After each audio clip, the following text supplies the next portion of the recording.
is one more book that I had written, and this book has been loved by millions of people, is what I can say. Okay, maybe not millions, I would say thousands. Thousands, in fact, tens of thousands of people. I have got a lot of raving reviews for this book. This used to be available in paperback, but not anymore. It is available on Kindle, but actually what I would advise is you should go for the Kindle version right now, because it has at least 8 to 10,000 words more, a full chapter which I have added to the Kindle version. So this is the book, folks. This is called The Madras Affair. Yes, it is set in my hometown. I grew up in Madras, and it's one of my favorites. And about the book itself, it's about Sangita. Sangita belongs to an orthodox family, and she just gets married because her parents think it's time for her to get married. She has two brothers, and her parents decide that they arrange her marriage. They don't, what happens is this is not, I wouldn't say it is from a very old timing. This book is set in 2000 or 2001, but despite that, even today, there are many orthodox families living, I'm sure all over India, not just in Madras.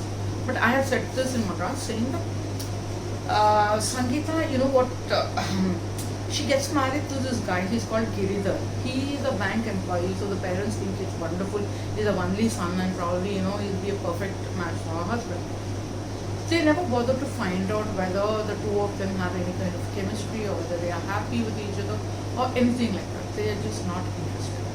They just want to finish off their duty, get their daughter married, and that's what they do. But is Sangita happy with him? No. The only good thing which happens in her life with Giridhar is she has a small son who's called Sangita. Now, what happens is, Giridhar doesn't physically abuse her too much, but he abuses her mentally.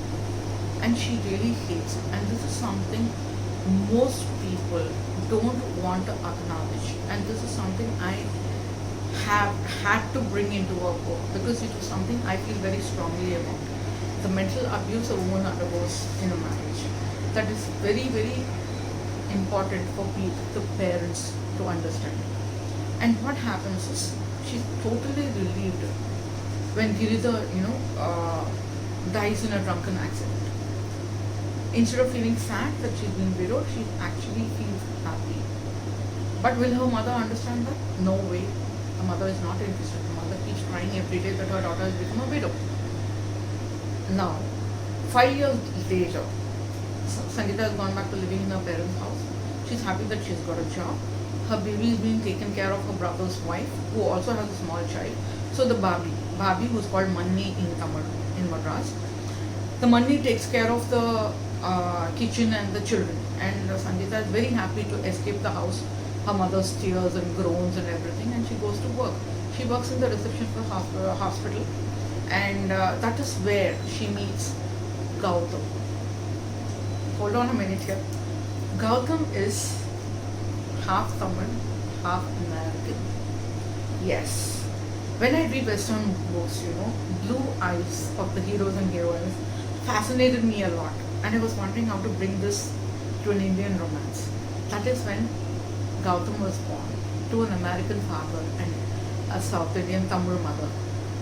So his father is Alistair Sinclair. So Gautam is Gautam Sinclair.